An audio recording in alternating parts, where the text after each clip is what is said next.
Bună și bine ați venit pe canalul meu de YouTube Magda Journaling. Astăzi vreau să fac un video special pentru acel jurnal cu flori pe care vreau să-l fac, cu grădina secretă, și mă gândesc că ceea ce voi face azi poate fi folosit și în jurnalul acela al comunismului, pentru că pe vremea aia se foloseau ierbare și insectare și tot felul de chestii, deci mă gândesc că e ok. Videoclipul este inspirat de Dragana de la Sacibo și folosește părțile acestea albe ale șervețelelor. Și știu că am foarte multe părți din alea, dar sincer nu știu, nu mai pot intra în atelier, deci nu știu exact unde sunt acele părți albe de șervețele, așa că voi lua din astea de mi-a trimis Andreea de la Vintage French Inspirations și o să le separ. O să văd câte pagini din astea fac. Oricum, Dragana avea acolo frunze și flori din grădina ei. Acum la noi este iarnă, deci nu pot să folosesc așa ceva. Adică frunze nu sunt, poate doar zăpadă. Și am niște chestii uscate. Astea sunt flori de orhidee uscate, de la orhideele mele, și acestea sunt de la zambila pe care o am aici în stânga mea și care din păcate a început să se usuce, că deja a rezistat 2 săptămâni. Așa că o să desfac. Folosește câte o parte din asta. Deci trebuie să desfac ambele părți albe de pe șervețel. Vai, dar ce greu! Oare asta n-are numai una? Nu. Ok. Și acesta este șervețelul pe care o să-l băgăm înapoi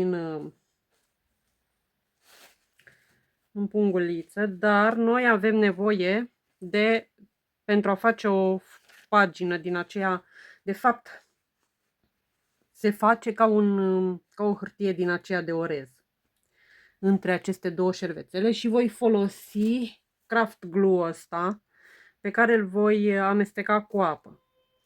Dar deocamdată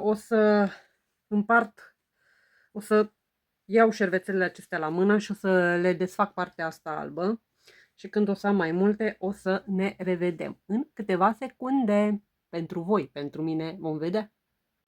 După cum vedeți, nu am mai oprit din desfăcut fețele acestea, spatele șervețelelor, dar am și așa, care sunt s-a imprimat modelul de pe față. Pe acestea nu știu dacă le voi folosi, așa că o să le pun aici în spate. Însă nu o să le fac pe toate, vă dați seama că nu am nici atâtea flori. Și pentru fiecare, deci se folosesc câte 2 părți din acestea albe de la șervețel pentru fiecare foaie din aceea de orez pe care o facem. Și pentru fiecare ne trebuie câte o hârtie din aceasta de copt. Dragana face pe folie din aceea de țiplă de împachetat diverse produse, de exemplu așa, dar eu nu am, așa că o să facem pe chestia asta și oricum ați văzut că funcționează și pe hârtia de copt. Ok, am făcut mai mare ca să puteți vedea. Acum, eu am florile aici, așa le avea și apuse, și am și frunze din acestea mai mari. Sunt uscate. Ea folosea chestii micuțe și într-adevăr arătau foarte bine, dar eu din păcate nu am, așa că o să folosesc ce am. Însă mai am niște chestii pe care le-am luat de la Jumbo și nu am mai găsit acum. Frunze din acestea tot uscate sunt și ele, în genul ăsta. Și mă gândesc să folosesc câteva. Astea sunt mult mai proeminente. Trebuie să fie ceva foarte plat ca să stea între chestiile alea și cred că o să folosesc asta. Și nu cred că mai am. mai puțin proeminente. O, mai am astea albe. Dacă folosești alb pe alb, nu prea cred că iese în evidență. O, mai am chestiile astea. Și astea aș putea să le folosesc. Ok. Restul nu. Restul nu. Să vedem ce mai am la astea roșii. Din păcate nu am mai găsit flori așa uscate, frunze. Flori, frunze. Dar am așa și pe roz. O să pun și câteva din astea. Și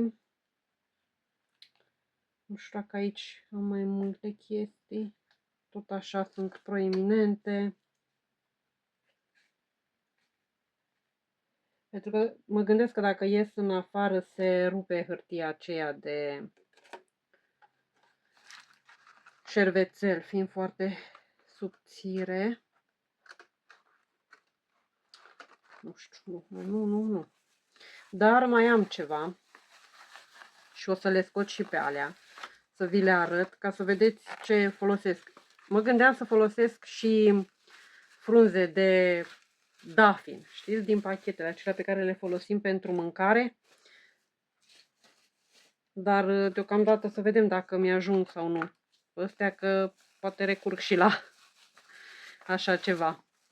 Însă am cumpărat acest pachet care e ceva de ca să miroase frumos în dulap. Și are niște chestii plate, frunzele astea. Are și așa. Astea sunt foarte tari, însă nu știu dacă se moaie la lipici.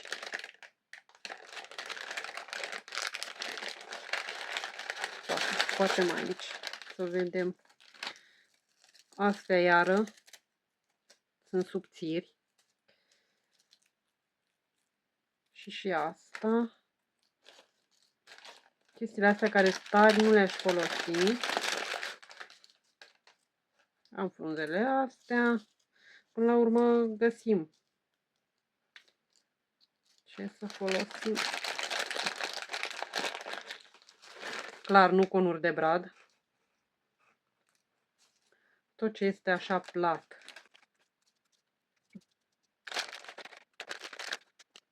Am paharul ăsta cu apă și am chestia asta. Ea folosea un borcanel, dar eu nu am. Chestia asta e de plastic. Sper că atunci când agit să nu sară din ea, dar vedem.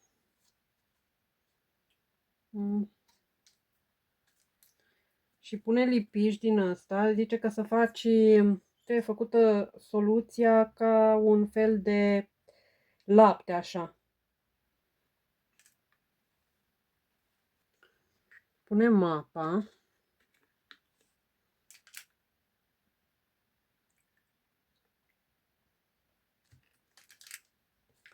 Și amestecăm cu pensula. Cred că am pus cam multă apă.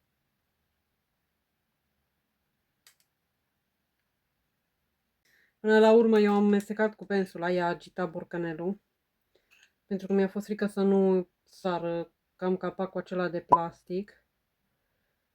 Și cred că e numai bună consistența. Trebuie să curgă. Dar nici să fie apă chioară. Înțelegeți ce zic? Ca o smântânică așa. Apoi luăm șervețelul. Ia la tăiat, dar eu nu o să-l tai pentru că dacă îl tai după și să-mi rămână și flori pe margine. Așa că o să dau cu lipiciul acesta, soluția asta pe șervețel. Trebuie avut grijă să nu se rupă. De-aia trebuie o pensulă subțirică. A mea nu prea e subțirică, dar dau foarte încet. Problema mea e că aceste hârtii de copt eu le-am folosit și la vopsitul ceaiului. Așa că vedem cum ies. Dacă nu ne place ce iese, mai fac încă o dată. Pentru că, sincer, de când am văzut videoclipul, am vrut să încerc chiar în ziua aia. Însă nu, în păcate n-am avut timp atunci.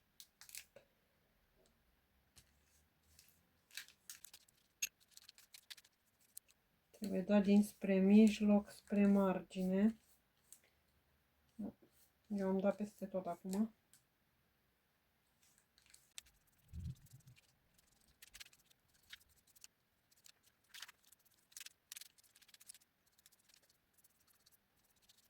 Și acum o să rup din floricelele acestea, dar numai frunzulițele, să nu fie cumva bețele acestea care dau din ele.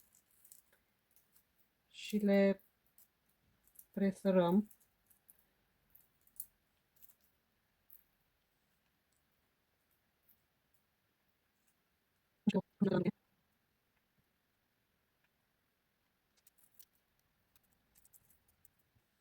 De acum încolo o să păstrez toate florile de la orhidee, până acum le-am aruncat, dar o să le păstrez și o să le folosesc pentru așa ceva. Sincer, fai, mi se pare super interesantă chestia asta și am pufuleții ăștia erau colorați, dar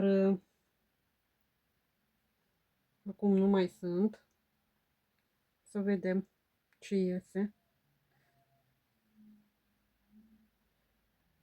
Desfacem mai mult.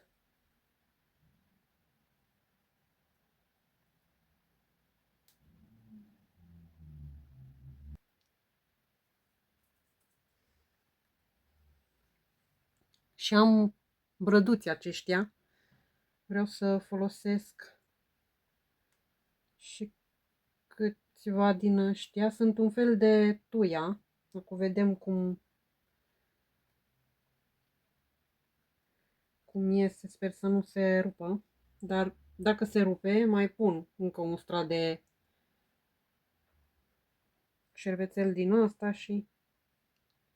Ok, ăsta îl păstrăm. Și mai vreau să pun niște chestii portocalii.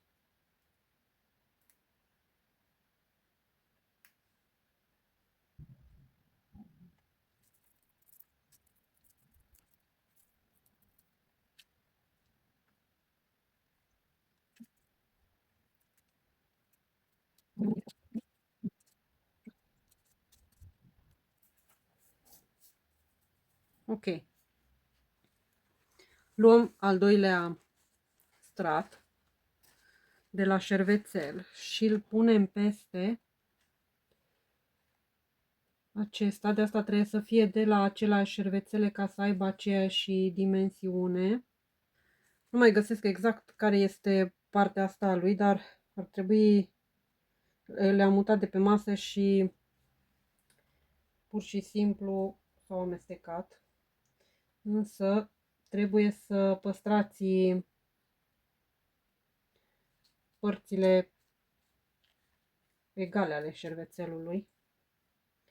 Și după ce am întins și a doua foaie, o să dăm din nou cu soluția aceasta peste și al doilea strat.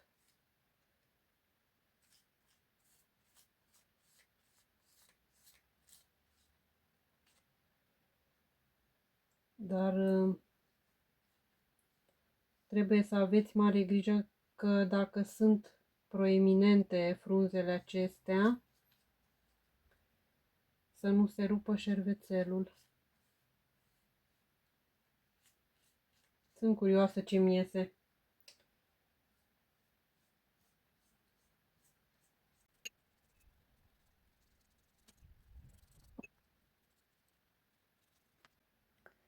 Și așa arată după ce am dat și cu al doilea,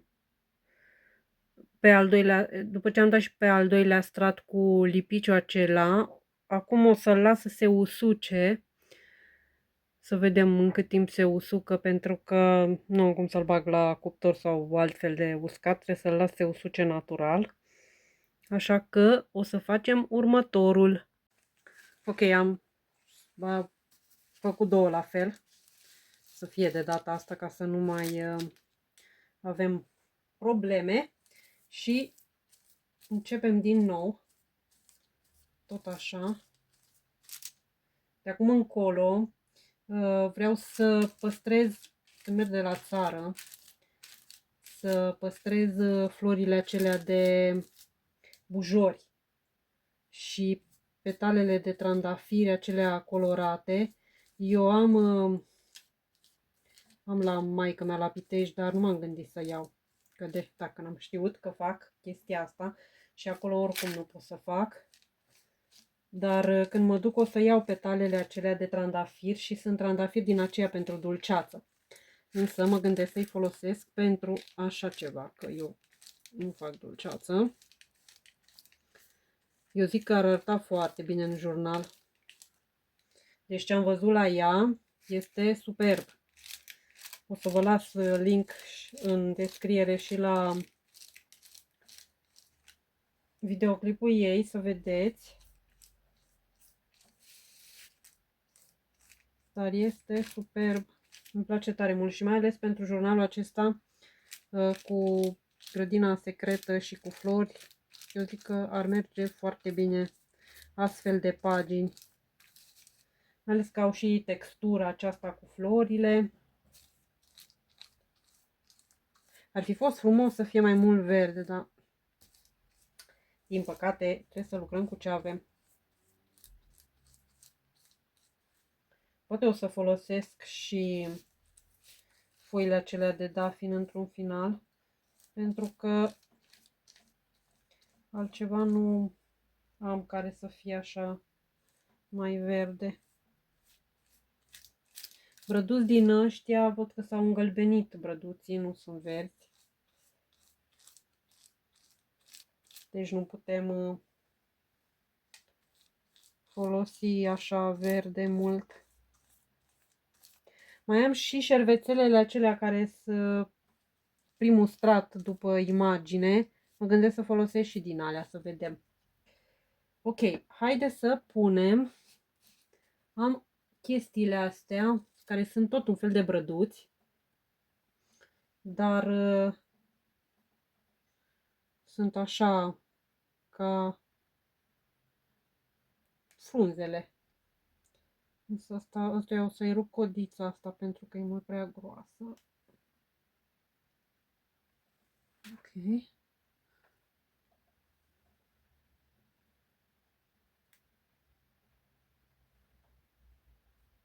Și am și chestiile astea. Și o să rup câte o frunzuliță așa, nu o să pun. Îmi pare rău că nici nu m-am mai uitat la Jumbo de chestii din astea. Poate mă mai duc să mă mai uit, da. Mi-e și frică să mă mai apropii de Jumbo ăla. Că ați văzut ce ravagio am făcut. Ok. Chestiile astea sunt destul de groase, dar o să iau și o să încerc să presar așa.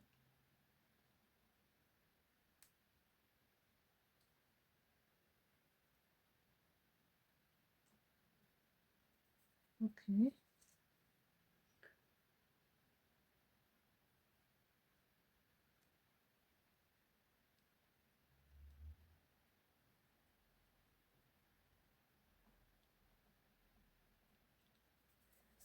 Așa.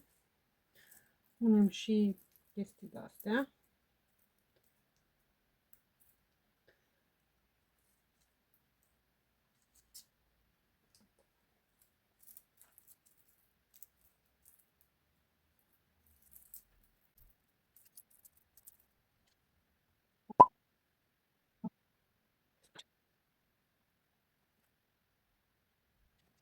Până la urmă, la zambilele astea sunt mai bune florile acelea uscate, pentru că astea care nu sunt uscate se lipesc și nu știu cum vor ieși. În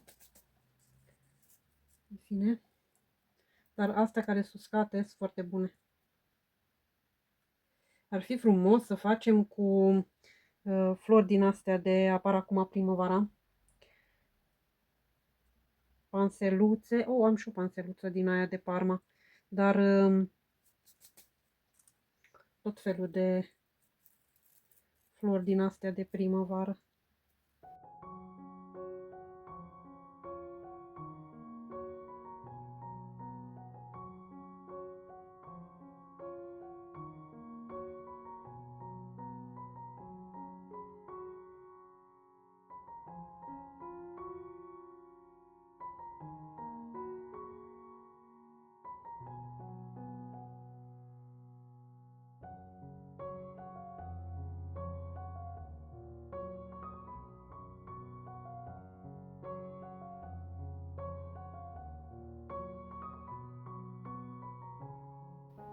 Vreau să priviți ce frumos arată. Se pare așa superb, ca o grădină. Sunt curioasă după ce se usucă. Păcat că nu am mai mult verde. Următorul, și cred că acesta nu mai fac pe camera, apoi o să mai fac eu câteva. Următorul aș vrea să folosesc și frunze mai mari, să vedem cum ies și cu frunze mari. Și tot așa, o să dau primul strat și apoi o să punem frunzele, o să vedem și cum. Printre ele, cred că aș adăuga și flori din acestea de zambilă mov, pentru că îmi place cum iese când dai a doua oară pe al doilea strat cu lipiciul ăsta, ies florile alea foarte mult în evidență. Și cred că așa o să și fac. Opa. Deci o să dau pe primul strat și revin apoi.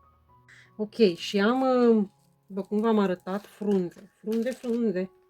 Am așa frunze, am și frunzele acestea de viță de vie. Și mai am frunze așa, ia. Asta să le scot.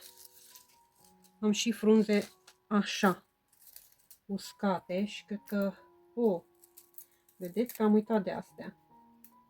Pun așa, dar vreau să pun și frunze așa.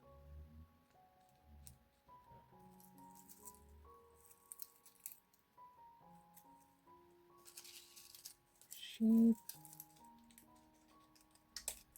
astea nu s-au uscat cum trebuie.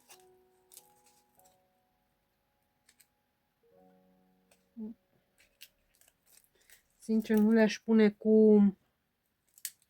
s-a rupt foarte ușor. Ok.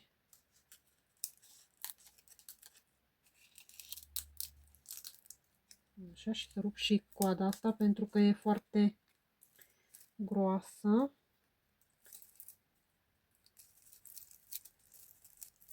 Cred că astea le-am luat de la zoo, când am fost odată. Așa că sigur o să mă mai duc să mai adun pe primăvară, cred, și pe vară. Anul ăsta n-am mai fost deloc la zoo. Și mai am frunzele astea de stejar.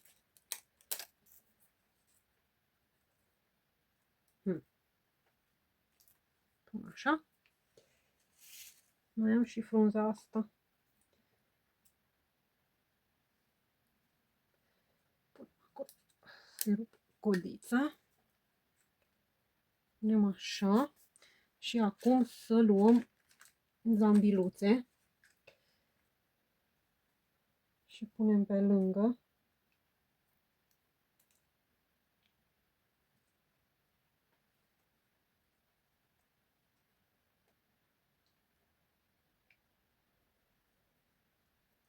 Puteți face cu ce flori vreți.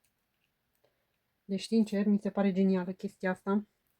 De exemplu, dacă aveți flori care vă plac sau care vă trezesc amintiri, nu știu, de la anunți, de la primite, de la persoane iubite, puteți să faceți așa ceva cu ele și să le puneți în jurnal sau în albumul cu poze, ca să vă aduceți aminte.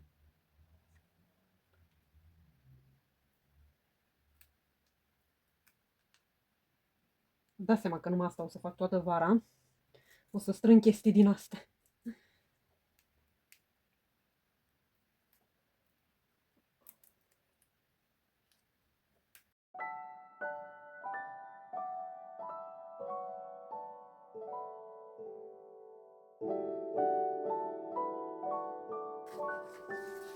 Așa arată. Acum o să pun a doua parte a șervețelului.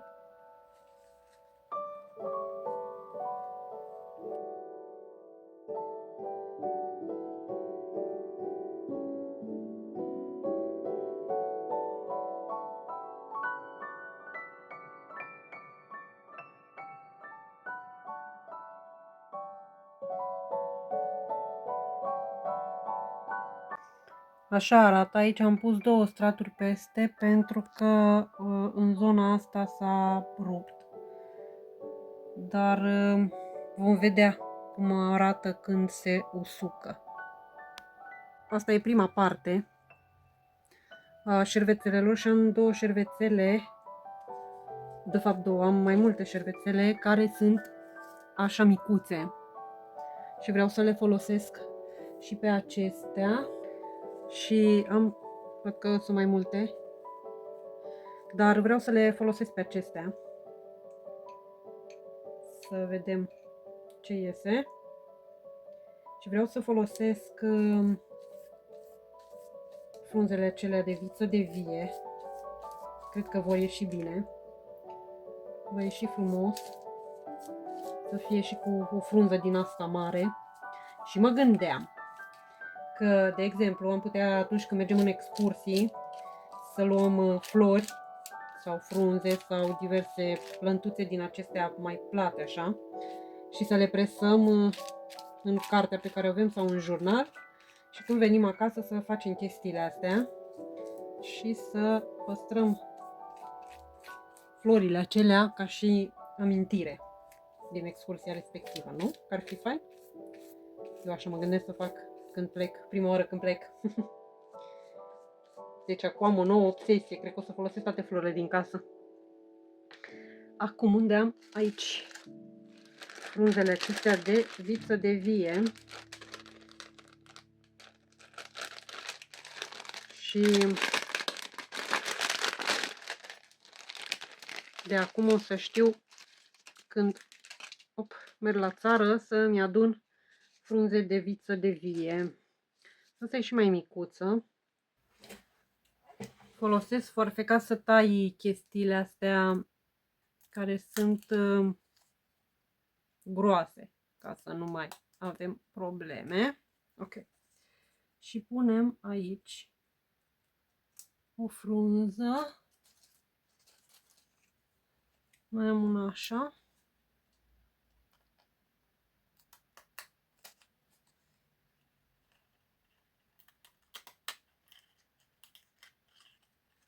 Ok. Pun aici. Mai adaug brăduții aceștia. Văd că am și o floricică albă aici. Da? Și, deși cred că asta nu știu dacă va ieși floricica. Dar vom vedea. Pun un brăduț aici. Și unul aici. Ok. Acum o să presar florile acestea de orhidee. Am și o floare de asta de zambilă roz. Am avut florile celelalte și din păcate le-am aruncat căte. Nu m-am gândit că voi face așa ceva.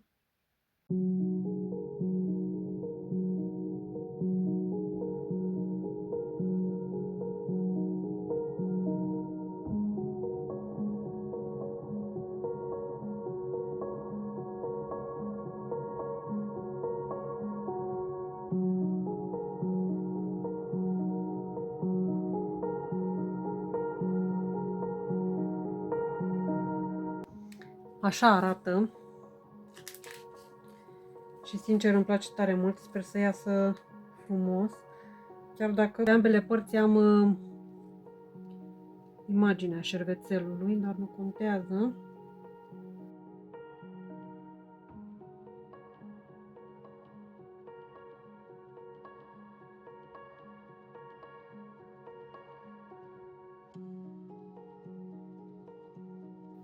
Ia, priviți cât e de frumos. Vai, cât îmi place la nebunie, îmi place asta.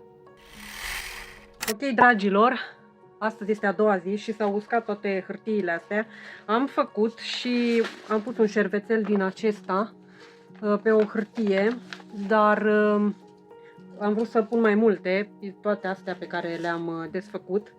Însă m-am gândit că o să le pun pe paginile acelea din jurnal și o să fac atunci eventual ceva colaje cu ele. Pentru că pe asta vrem să fac colaj, dar apoi m-am răzgândit. Însă vreau să vă arăt hârtiile acestea care au ieșit din bucățile de șervețele și sincer îmi plac tare mult. Tare mult. Deci o să încep să adun flori de acum încolo, o să le usuc și o să fac astfel de hârtii. Practic sunt cum sunt hârtiile acelea făcute din resturi de hârtie, handmade paper sau cum le zice, hârtii făcute manual. Însă așa arată, ăsta a fost primul, acestea două au fost primele și sincer îmi plac tare mult. Sper că puteți vedea. Nu știu. Oh, să aprind așa.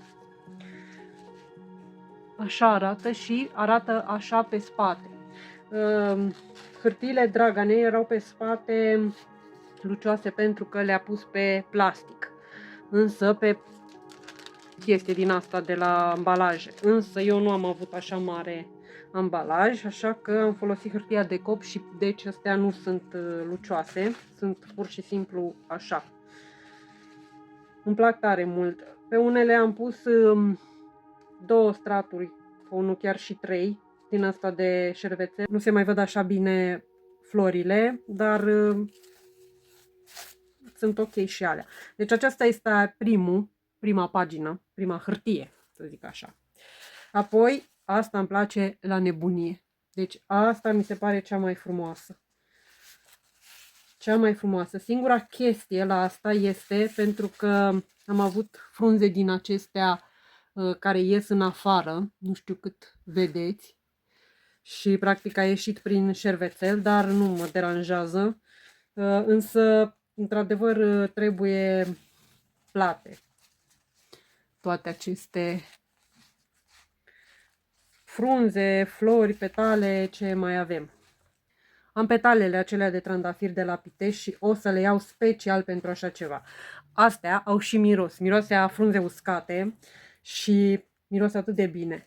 Iar aici, la, nu știu cât vedeți, frunzele acestea au avut semințe și după aia m-am gândit să scot semințele. Deci, practic, aici este o umflătură, dar nu-i nimic. Însă, așa arată cu frunze așa mari. Îmi place, sincer, cum arată și asta. Dar cel mai mult alea îmi plac. Într-adevăr, și Dragana zicea că mai bine ies cele cu frunze și flori mai micuțe. Dar eu am avut frunzele acestea mari și am vrut să încerc. Acesta este cu o frunză de viță de vie. Și așa arată. Îmi place sincer și asta foarte mult. O să-l tai pe margine și chestiile astea o să le folosesc în colaje și așa arată pe spate. Îmi plac și chestiile astea portocalii și vedeți că au ieșit. Erau ceva coji, cred că de ceva Santa sau nu pot să-mi dau seama ce... Sau de-astea de porumb, cred că erau vopsite. Iar aici am pus... După cum ați văzut, într-un clip anterior am niște chestii rotunde, colorate și am găsit 3 din astea rătăcite pe birou, așa că le-am pus pe șervețele și așa au ieșit. De-aia priviți ce frumos arată, deci sincer îmi plac tare mult. Hârtiile astea mă fascinează. Încă un lucru, cred că nu am pus de ajuns de mult lipici și aici sunt puțin umflate, dar... nu mă deranjează. Dar ia priviți aici. Ua, ce fain arată. Deci nu vreți să știți cum se simte. Și pe o parte și pe alta. Superbe. Sunt superbe. Acesta e cel mic. pe care am folosit prima parte a unor cervețele. Cred că cel mic era acesta cu dungi. Și nu știu cât se vede pe cameră, dar au ieșit dungile acestea. Însă, ia priviți, ce frumusețe! Priviți ce frumusețe! Au ieșit minunate. Trebuie să strâng flori din astea și tot felul de petale. Așa arată pe spate. Imaginați-vă chestia asta ca și pagină într-un jurnal. Eu zic că ar arăta superb. Așa că astea le voi folosi. Una din ele cred că o să folosesc și la jurnalul acesta din al comunismului. Dar multe din ele o să le folosesc la cel cu flori. Pe ăsta am pus cred că 2 straturi. De asta nu se văd atât de bine frunzele și nu ies în evidență. Dar îmi place și așa cum sunt. Însă cu un singur strat se văd mult mai bine frunzele. Și trebuie foarte mult lipici, într-adevăr. Pentru că frunzele astea au fost, nu știu cum, au și absorbit foarte multă umezeală și cred că toată apa aia au absorbit-o și au rămas puțin așa umflate în zona asta. Dar ia priviți cât de frumos. Și așa arată pe spate. Dar textura este ceva extraordinar. Deci nu mă pot opri din a face chestii din astea. Așa că să faceți, pentru că, vă zic, e ca o adicție. V-am zis că trebuie să folosesc tot ce am, așa că sunt bucuroasă că am reușit să folosesc mare parte din frunzele astea. Așa ar arăta ca o pagină. Aș tăia. Sunt curioasă cum, dar nu cred că se dezlipesc. O să încerc cu una din ele oricum. Dar o să văd atunci când o să tai una din ele, să vedem cum arată tăiat așa. Eventual dacă se dezlipește sau așa, o să cos pe aici pe partea asta și o să o pun în jurnal. Dar îmi plac tare mult. Deci sunt fascinată. Numai din asta. Deci aseară nu m-am mai putut opri. Iar asta am făcut-o ultima. Și pe partea asta am pus, cred că 3 straturi de șervețel. De asta nu se mai vede mare lucru aici. Dar se văd aici. Însă ăsta este spatele. Acum știu și care sunt, adică cum trebuie să le fac. Să ia priviți. Pe asta n-am mai pus nimic albastru. Dar o să păstrez toate florile de la zambilele astea uscate și o să le folosesc așa. Exact așa. Da, acestea sunt hârtiile. Vreau să-mi spuneți ce părere aveți de chestia asta și dacă ați face așa ceva. Și dacă faceți să mă tăguiți în Instagram și Facebook, le aveți în descrierea acestui videoclip. Dar ia priviți aici. Deci priviți cât de frumos și uitați câte am făcut. Ieri nu mă mai puteam opri, așa că am zis să folosesc cam tot ce am. Acum când o să merg la Pitești o să iau petalele alea de trandafir și o să fac și cu alea. Alea sunt roșii. Roșu și cred că au început să se usuce puțin, dar încă mai au pigmentul acela roșu. Deci cu siguranță voi mai face din astea. Însă am destule pentru jurnalul acela cu grădina secretă. Și cred că dau așa un vibe de grădină secretă, nu? Ce ziceți? Eu zic că da. Dacă v-a plăcut videoclipul, dați like, subscribe la canal și noi ne vedem într-un clip următor.